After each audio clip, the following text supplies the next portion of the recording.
My mentally unstable brother ambushed my husband and gave him a black eye. That's how I found out. He had discovered the disgusting secret my husband kept hidden from me for years. My twin brother has always been the wild card of our family. I remember being 16 when he tried to peer pressure me into stealing our parents' liquor and getting drunk together. I declined, and when I came back to the kitchen an hour later, I saw him stumbling all over the place, barely able to stand still. I fed him some bread and water and hoped this was a one-time moment of teenage rebellion, but it wasn't. He continued to drink himself dry, and it even got to the point where I noticed him bringing in a flask into school. I thought it would be easy to talk to him, that all I had to do was let him know he was acting like an R-word and would have no future, but it wasn't. That's when he threw his water bottle at me. It was hard, threatening. Nancy, get the EF out. So by the time he barely made it to graduation, he was a full-blown alcoholic. Coffee every morning that was 80% vodka, a few bottles of Budweiser every night that he kept under his bed. And I didn't even have to tell my parents, because he made it so obvious that they found out themselves. As my dad threw all his shut into a bin bag, Brian's whole stature changed. He went from having a boyish smirk on his face and pretending like he didn't care, to being filled with rage. I just stood frozen in the doorframe, wanting to see what was happening but not wanting to get hurt. Suddenly, Brian clocked him. "I'm so sorry," he immediately yelled, looking down at his hands like he was scared of what he was capable of. Tears were streaming down his face. My dad hugged him and promised that we were there for him, that he would pay for him to go to rehab. Fast forward 10 years, and Brian seemed like he got his life together. By this point, he had a daughter and wife. We were all extremely proud of him. Meanwhile, I had a husband that I loved. Luckily, his mom was an abusive alcoholic, so he was fully trained on how to deal with one. So when we went to my parents' house for Thanksgiving, everything was going smoothly at first. We honestly looked like the white picket fence family everyone always talks about. I was downstairs with my dad cooking up a steak when I heard a yell from upstairs. I sprinted so fast I almost tripped over, and that's when I saw Brian had given my husband a black eye right outside the bathroom door, just like the one he had given my dad all those years ago. "Get the F away from her," Brian yelled. A wave of shock ran through me, and I slapped Brian. My husband, being too nice to hit Brian back, settled for leaving with me. I didn't know what had happened, but I wasn't sticking around to find out, because if Brian had started drinking again, there was no way I'd allow my pregnant self to be anywhere near him. I expected everyone to be angry on my behalf, but from skimming the message notifications, it was clear everyone jumped on the hating my husband bandwagon. It felt like everyone had lost their minds, and I guess my husband noticed my discomfort, because he took my phone and told me to just relax for the evening. He even deleted all the texts I had received. He really seemed perfect. That's when things took a turn. The next day, I went to call Brian, mainly to encourage him to return to rehab, but as soon as the phone started ringing, my husband slapped it out of my hand. "Why the F are you talking to a man that assaulted me?" If I was any other woman or a younger version of myself, maybe his manipulation would have worked, but even I knew that slapping a phone out of my hand was crazy.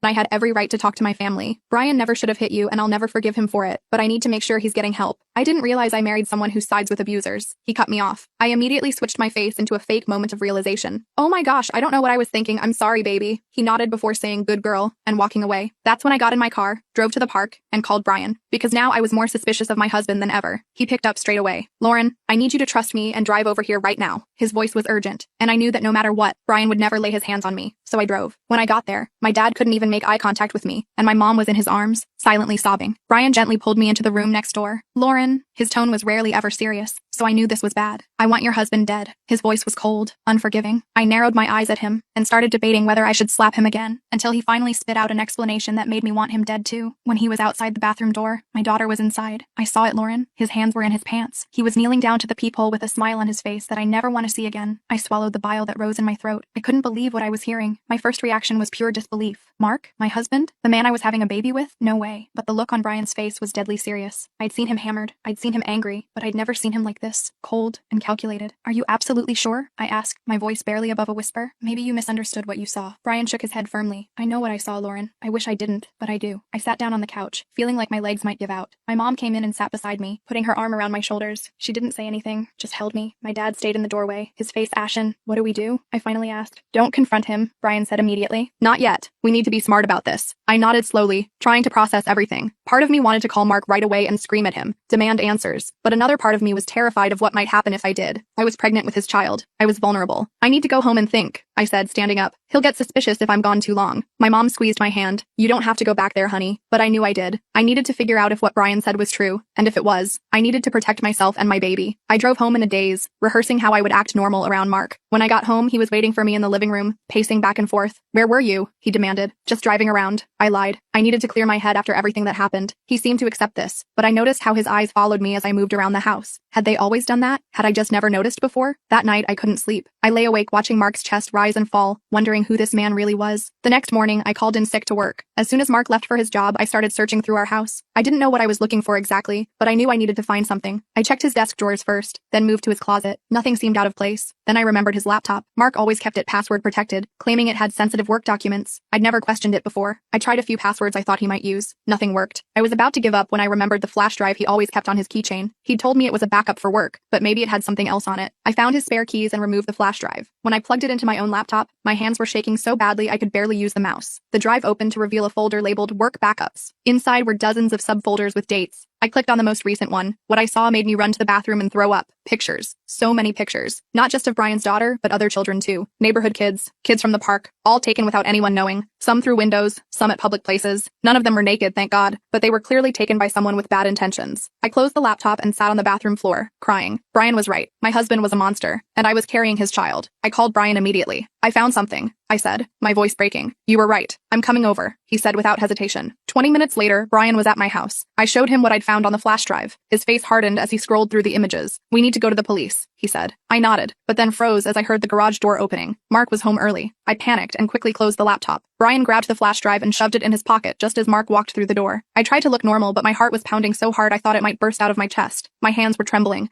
and I could feel beads of sweat forming on my forehead despite the cool air conditioning. What are you doing here? Mark asked Brian, his voice cold and sharp like a blade of ice. Brian stood up, putting himself between Mark and me, his shoulders tensed, a protective barrier I'd come to rely on more than I ever expected. Just checking on my sister. After what happened, I wanted to make sure she was okay. Mark's eyes narrowed, dark and calculating. The warmth that had once made me fall in love with him was completely absent now. You should leave, he said, each word deliberate and threatening. I was just going, Brian said. He gave me a meaningful look, one that carried the weight of our terrible discovery. Call me later, sis. After Brian left, Mark turned to me, his gaze scrutinizing every inch of my face. Why was he really here? I forced a smile, hoping he couldn't hear the thundering of my heart. Like he said, just checking on me. I wasn't feeling well this morning. I placed a protective hand over my slightly swollen belly, using my pregnancy as a shield. Mark seemed to buy it, but I noticed how he scanned the room, like he was checking if anything was out of place. His eyes lingered on the laptop for a second too long. He walked over to his desk and opened the drawer where he usually kept his keys. My heart skipped a hit. Have you seen my spare keys? He asked casually, though there was an undercurrent of suspicion in his voice. No, I lied, the word bitter on my tongue.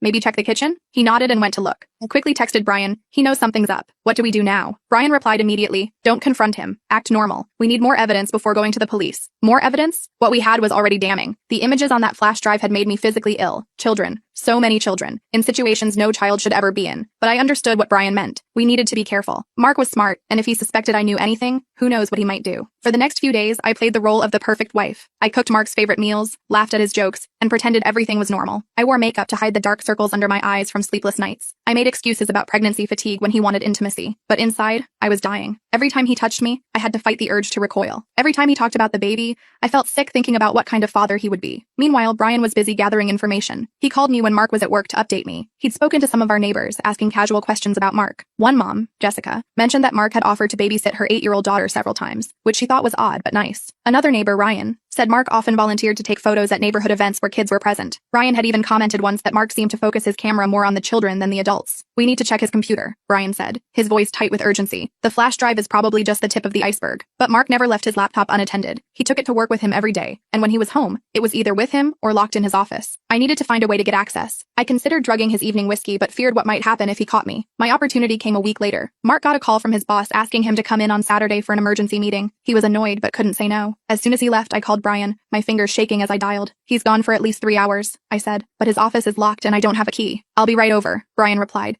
determination evident in his voice. When Brian arrived, he brought a small toolkit with him. His eyes were serious, focused. I learned a few things in my wild days, he explained as he worked on the office door lock. It took him about 10 minutes, but he got it open. Mark's office was meticulously organized, almost obsessively so. Every pen aligned, every paper stacked perfectly. His laptop was gone. He'd taken it with him. But there was a desktop computer that I rarely saw him use. It was password protected too. Let me try something, Brian said, sitting down at the desk. He tried a few common passwords before looking up at me. What's your anniversary date? I told him, and he typed it in. Nothing. Then he tried my birthday. Still nothing. What about the baby's due date? He suggested. I gave him the date, and to my surprise, the computer unlocked. My heart sank. Even his password was about accessing children. The thought made bile rise in my throat. Brian started searching through the files while I kept watch at the window, terrified Mark might come home early. The sky outside was gray and threatening rain, matching my mood. What Brian found made my blood run cold. Hidden folders with more pictures, some even worse than what was on the flash drive. There were also chat logs where Mark had been talking to other men with the same interests. They shared tips on how to gain trust. how to get access to children. Reading over Brian's shoulder, I had to rush to the bathroom to throw up. We need to copy all of this, Brian said, plugging in a portable hard drive he'd brought with him. His face was ashen, his jaw clenched tight. While the files were copying, I searched through Mark's desk drawers. In the back of the bottom drawer, I found a small notebook bound in black leather. Inside were names and addresses of families with young children, including some from our neighborhood. Next to some names were stars or check marks. Jessica's daughter had 3 stars. I showed it to Brian, who looked like he might be sick. Lauren, we need to go to the police with this, he said. Today.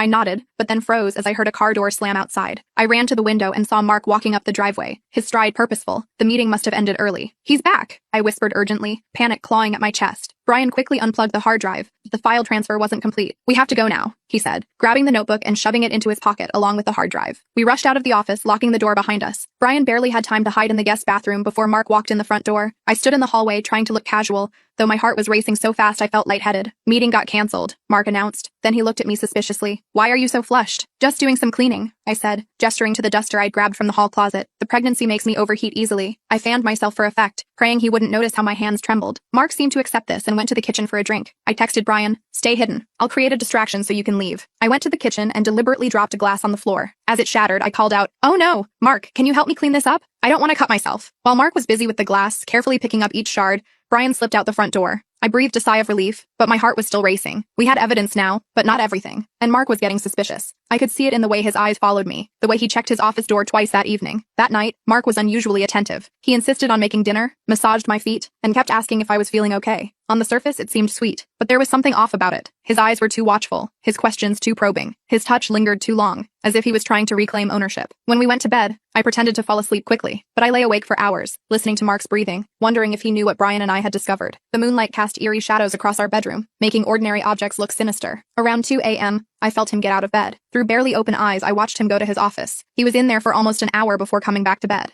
I remained perfectly still as he slid under the covers, afraid that even the slightest movement would give me away. The next morning, I checked my phone and found a text from Brian. Meet me at the park at 10. Bring anything important you need. I knew what he meant. It was time for me to leave Mark. I waited until Mark went to shower, then quickly packed a small bag with essentials, clothes, toiletries, important documents, and the ultrasound picture I kept in my nightstand drawer. I also grabbed my grandmother's ring that Mark didn't know about, something I could sell if I needed money. I hid the bag in my car while Mark was getting dressed. I'm going to the grocery store, I told him casually as I grabbed my purse. Need anything specific? He shook his head, but I noticed how his eyes followed me as I grabbed my purse and keys. Don't be too long, he said. It sounded like a warning, not a request. I drove to the park where Brian was waiting with our parents. My mom hugged me tightly, her familiar perfume momentarily comforting me. My dad, usually stoic, had tears in his eyes. He and Brian stood guard, watching for any sign of Mark. We have enough to go to the police, Brian said, showing me the hard drive and notebook. But it's not complete. There's more on his laptop and probably online accounts we don't have access to. I don't care, I said, my voice stronger than I expected. I just want to be done with him. I want a divorce and a restraining order. My parents nodded in agreement. You'll stay with us, my mom said, squeezing my hand. He won't dare come near you there. But as we were talking, my phone buzzed with a text from Mark. Where are you really? The grocery store says they haven't seen you. Come home now or I'll have to come find you. My blood ran cold. He was tracking me somehow. He knows I'm not at the store, I told the others, showing them the text. My hands were shaking so badly I nearly dropped the phone. How could he know that? My dad asked, his face darkening with anger. He must have put a tracking app on my phone, I realized, or maybe my car. Brian immediately took my phone and turned it off. We need to check your car for GPS trackers, he said. We searched my car thoroughly and found a small tracking device magnetically attached under the rear bumper. Brian removed it and threw it in a nearby trash can. I felt violated all over again, knowing Mark had been monitoring my movements. We need to go to the police now, my dad said, before he figures out where we are. We drove to the police station in my parents' car, leaving mine at the park. I was terrified but determined. This had to end. The weight of what we'd discovered, what Mark was capable of, pressed down on me like a physical force. At the station, we spoke to a detective named Pamela Rodriguez. She was a petite woman with sharp eyes that missed nothing. I explained everything, what Brian had seen, what we'd found on the flash drive and desktop, the notebook with children's names. Detective Rodriguez took it all very seriously, her expression growing grimmer with each detail. We'll need to get a warrant to search your house and seize his electronic devices, she explained. In the meantime, I strongly advise you not to return home or contact your husband. I nodded, relieved that she believed us. What about a restraining order? We can start that process today, she assured me. Do you have somewhere safe to stay? She's staying with us, my dad said firmly, his arm protectively around my shoulders. As we were leaving the station, my mom's phone rang. It was our neighbor, Jessica, calling in a panic. There's something wrong at Lauren's house, she said. Mark is throwing things out the window and yelling. Should I call the police? They're already involved, my mom told her. Stay away from the house, Jessica. Mark is dangerous. Detective Rodriguez overheard and immediately dispatched officers to my house. He must have realized you're not coming back, she said grimly. We waited at the station for news, the minutes crawling by like hours. About an hour later, Detective Rodriguez returned. Your husband wasn't at the house when officers arrived, she told me, but it looks like he was destroying evidence. They found smashed hard drives and burned papers. My heart sank. Had we lost our chance to prove what he'd done? Would he somehow escape justice? Don't worry, the detective continued, seeing my expression. We still have what you brought us, and our tech team can recover some data from damaged devices. For the next week, I stayed at my parents' house, jumping at every sound and constantly checking to make sure doors and windows were locked. Mark had disappeared. His phone was off and he hadn't shown up at work. The police were looking for him, but so far, no luck. I had nightmares about him finding me, about what he might do to our baby once she was born. Brian stayed with us too, sleeping on the couch with a baseball bat nearby. He'd become incredibly protective, never letting me go anywhere alone. It reminded me of when we were kids and he'd stand up to bullies for me, despite being smaller than most of them. 10 days after I left Mark, Detective Rodriguez called with an update. We've recovered a significant amount from the devices you provided and what we found at your house, she said. It's extensive. Your husband has been collecting these images for years, long before he met you. I felt sick, but also relieved. The evidence was real and substantial. Mark wouldn't be able to talk his way out of this. He couldn't claim it was a misunderstanding or a one-time mistake. We've also put out an alert for him, she continued. Every police department in the state is looking. But Mark was still in the wind. Days turned into weeks with no sign of him. I started to wonder if he'd fled the country. The restraining order was in place, but a piece of paper wouldn't stop him if he really wanted to find me. I found myself checking under my bed each night, a childhood habit that had suddenly become necessary again. I was nearly 4 months pregnant now, and starting to show. My baby bump was small but unmistakable. Despite everything, I decided to keep the baby. It wasn't this child's fault who their father was. Brian supported my decision, though my parents were more hesitant. What will you tell the baby when they're older? My mom asked gently one evening as we folded laundry together. The truth eventually, I said, but a version they can understand and that won't hurt them. One evening, about a month after I'd left Mark,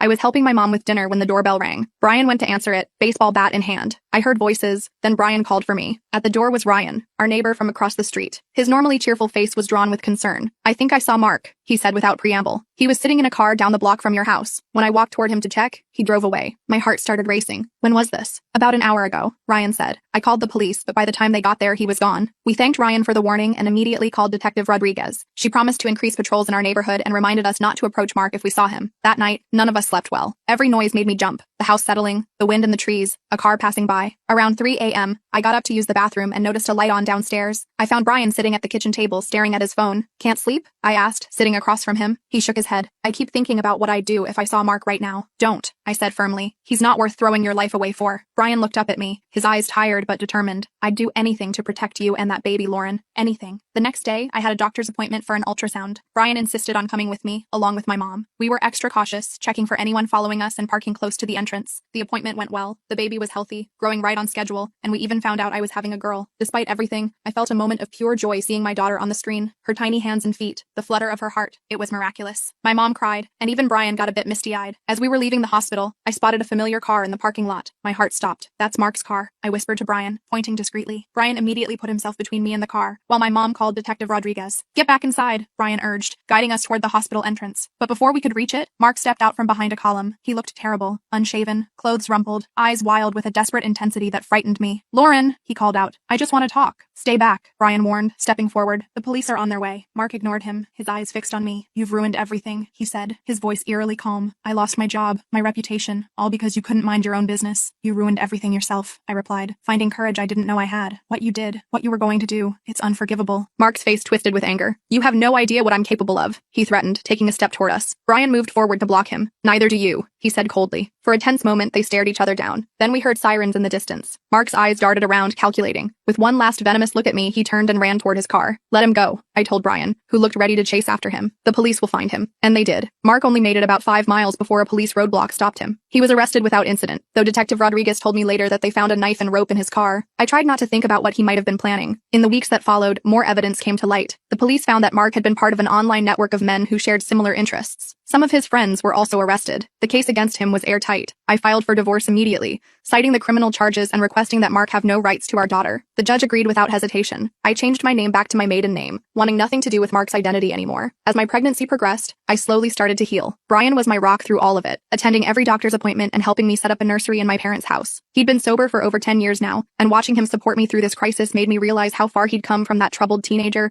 who used to get into fights and drink to numb his pain. I never thought I'd say this, I told him one day as we assembled a crib, the instructions spread out on the floor between us. But I'm glad you punched Mark that day at Thanksgiving. Brian laughed. a genuine sound that had become rare lately. Me too, sis. Me too. Mark eventually accepted a plea deal to avoid a trial. He would serve at least 15 years in prison and be registered as a sex offender for life. When Detective Rodriguez told me the news, I felt a weight lift from my shoulders. It wasn't over. I would always have to be vigilant for my daughter's sake, but at least Mark couldn't hurt us anymore. 6 months after leaving Mark, I gave birth to a healthy baby girl. I named her Hope, because despite everything, that's what she represented to me. Brian was the first person to hold her after me, and the look of pure love on his face told me she would never lack for protection. As I watched my brother gently rock my daughter, I thought about how life takes unexpected turns. Brian, once the family troublemaker, had become my strongest ally, and Mark, who had seemed so perfect, had hidden the darkest of secrets. She's beautiful, Lauren, Brian whispered, looking down at Hope's tiny face. And she's going to be okay. We all are. For the first time in months, I truly believed it. As I watched my brother gently rock my daughter, I felt a strange mix of peace and anxiety. Hope was perfect in every way. 10 little fingers, 10 little toes, and the cutest button nose I'd ever seen. But I couldn't shake the fear that somehow, someday, Mark would find a way back into our lives. You're thinking about him again, aren't you? Brian asked, not looking up from Hope's tiny face. I nodded. I can't help it. What if 15 years isn't enough? What if he gets out early for good behavior or something? Brian carefully handed Hope back to me. Then we'll deal with it. But that's a problem for future us. Right now, this little nugget needs her mom to be present. He was right, of course. I needed to focus on the good things in my life, not waste energy worrying about Mark. Still, I made a mental note to talk to my lawyer about what would happen when Mark eventually got released. I wanted to be prepared. The first few months with Hope were a blur of sleepless nights, diaper changes, and figuring out breastfeeding. I stayed at my parents' house, which was both a blessing and a challenge. My mom was amazing with Hope, always willing to take her so I could shower or nap. My dad built a rocking chair for the nursery and spent hours walking Hope around the house when she was fussy. Brian came over almost every day. He'd bring coffee for me and silly little onesies for Hope. His wife Jenny was pregnant now too, and they were having a boy. It was nice to think our kids would grow up as cousins, close in age just like Brian and me. About 6 months after Hope was born,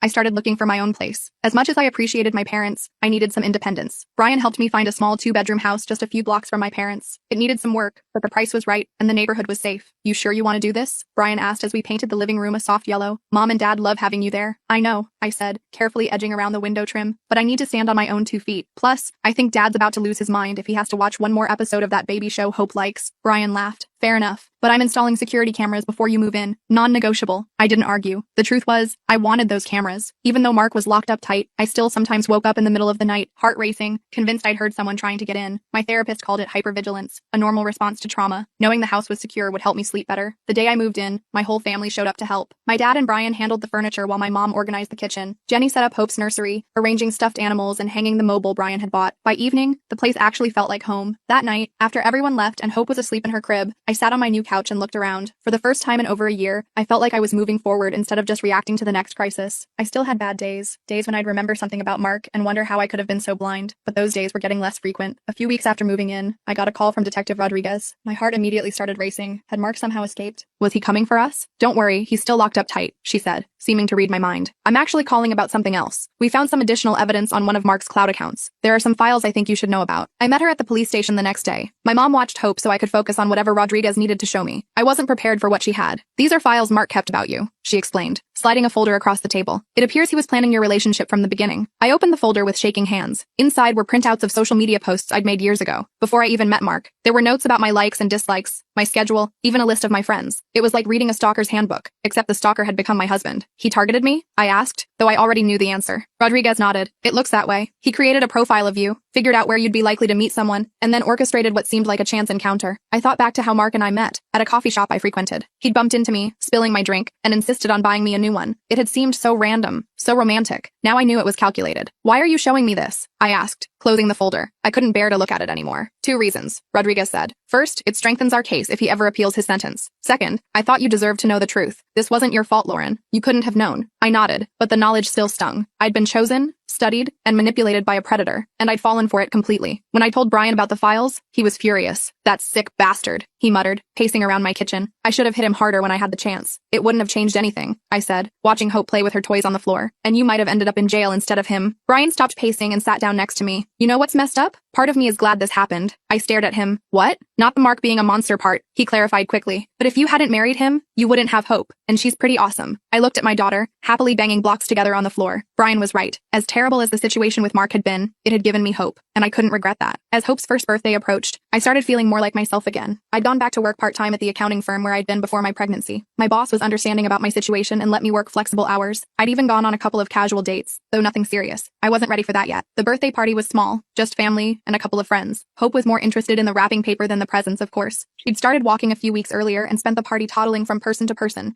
showing off her new skill. After cake and presents, when Hope was napping and most of the guests had left, Brian pulled me aside. "I've got something for you," he said, handing me a small box. Inside was a key. "What's this for?" I asked. "It's a key to our new cabin," he explained. "Jenny and I bought that place up at Lake Meredith. It needs work, but it's got potential. I thought maybe you and Hope could come up sometimes. Get away from everything." I hugged him tight. "That sounds perfect. Thank you." The cabin became our weekend retreat. Hope loved playing in the shallow water at the lake's edge, and I loved the peace and quiet. Brian and Jenny came up most weekends too, especially after their son Ethan was born. Watching Hope and Ethan play together, I felt like we were building something good out of all the bad that had happened. About 2 years after Hope was born, I got another call from Detective Rodriguez. This time she had news that made my blood run cold. "Mark's been communicating with someone on the outside," she told me. "We intercepted some letters. He's been asking about you and Hope." My hand tightened on the phone. "Who's he writing to?" "A former coworker named Douglas. We've already brought him in for questioning. He claims he was just being friendly, but we found evidence he's been driving by your parents' house." I immediately called Brian, who came right over. We decided I'd stay at his place for a few days while the police investigated further. I packed a bag for Hope and myself, hands shaking the whole time. Douglas turned out to be more pathetic than dangerous. He'd idolized Mark at work and couldn't believe the charges against him. Mark had manipulated him, just like he'd manipulated me. The police gave Douglas a stern warning and put him under surveillance. He never came near us again, but the incident shook me. I realized I'd been living in a false sense of security. Mark might be in prison, but he was still trying to reach out, still trying to control my life. I couldn't let that happen. I met with my lawyer the next day and filed for a permanent restraining order that would prevent Mark from contacting me or Hope in any way. No letters, no phone calls, nothing. The judge granted it immediately. I also legally changed Hope's last name to match mine,